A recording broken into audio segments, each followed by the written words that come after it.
मैं हूं सिमरन और आप देख रहे हैं द पेन पॉइंट। भारत एक लोकतांत्रिक देश है।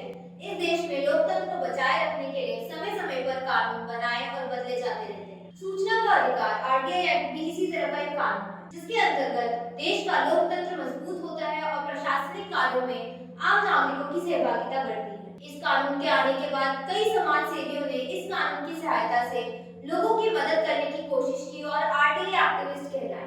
यह एक विशेष तरह का कानून है जो वर्ष 2005 में आया था। इस कानून को लाने का सबसे बड़ा उद्देश्य आम लोगों को सरकार से सवाल करने का हक देना था। इस कानून की सहायता से कोई भी आम व्यक्ति किसी भी सरकारी कार्यालय में अपना आरटीआई दर्ज कराकर किसी भी तरह की जानकारी प्राप्त कर सकता है।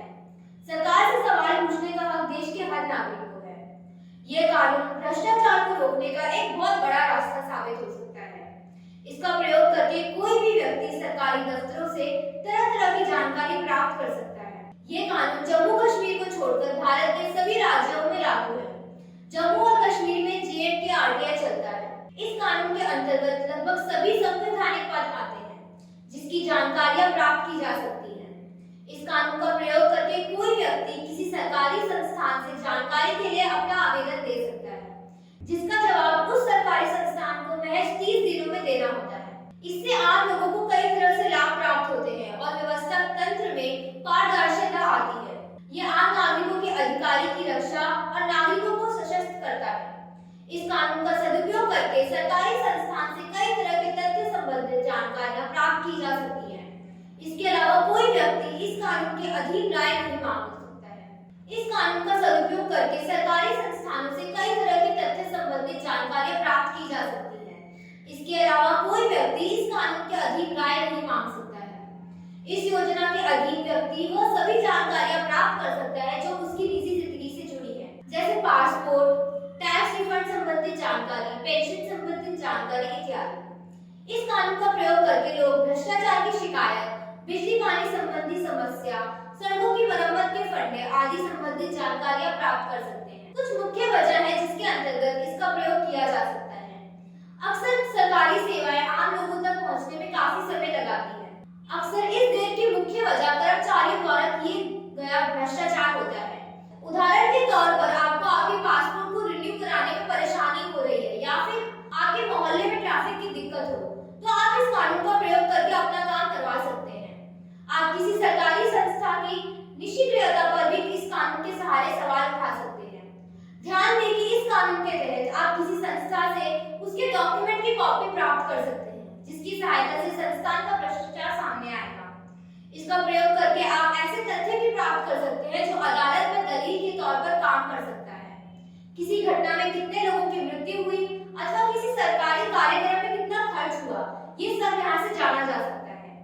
इसके अंतर्गत आवेदन जमा करने से पहले कुछ विशेष बातों को ध्यान रखना आवश्यक है। एक भारतीय नागरिक इसके अंतर्गत अपना आवेदन जमा कर सकता है। यदि आप भारतीय नागरिक हैं तो इसका प्रयोग करके किसी भी सरकारी दफ्तर से आवश्यक जानकारी हासिल कर सकते हैं। सूचना का अधिकार 2005 के अंतर्गत आप किसी भी पब्लिक अथॉरिटी से सूचना प्राप्त कर सकते हैं। पब्लिक अथॉरिटी के अंतर्गत सभी केंद्रीय, राज्य और स्थानीय संस्थान आते हैं, जिनकी स्थापना संविधान के अंतर्गत हुई है। जो संस्थान केंद्र और राज्य के सम्मेलन से चलती है, वहां भी आवेदन किया जा सकता है। इस अधिनियम से कई संस्थानों को अलग रखा गया है। सूचना का अधिकार के सेक्शन 24A के अंतर्गत सिक्योरिटी और इंटेलिजेंस एजेंसी को इससे बाहर रखा गया है। इस आवेदन के आवेदक को एकदम सटीक सरकारी संस्थान का नाम जमा कराना पड़ता है, जहां से आवेदक को जानकारी हासिल करनी हो। यह आवेदक का काम है कि वो पता लगाए कि कहां पर आवेदन जमा करना है कि आपको जल्द से जल्द आवेदन प्राप्त हो सके। अपने आवेदन के साथ आवेदक को आवेदन का शुल्क भी भेजना होता है। किसी व्यक्ति के लिए यह राशि केवल 10 रुपए की होती है। यदि आवेदक गरीबी रेखा के नीचे का हो तो शुल्क भी नहीं लगता है। हालांकि गरीबी रेखा के नीचे के आवेदक को अपने आवेदन के साथ अपनी जाति प्रमाण पत्र देने की आवश्यकता होती है।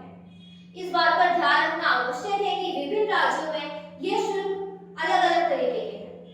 कई राज्यों में यह शुल्क 8 रुपए से तो 100 रुपए तक के बीच का होता है। इसके अंतर्गत आवेदन देने एवं सूचना प्राप्त करने के लिए आवेदक निम्न प्रक्रिया अपना सकता है। आप इसके अंतर्गत आवेदन देने के लिए अपने हाथों से आवेदन लिख सकते हैं। इसके लिए प्राप्त हो जाते हैं, जिसकी सहायता से आवेदन लिखा जा सकता है। यदि आपको आवेदन लिखने में परेशानी होती है तो आप सूचना अधिकारी की मदद भी प्राप्त कर सकते हैं। केंद्र सरकार की तरफ से इसके लिए आवेदन फॉर्म ऑनलाइन डाल दिया गया है।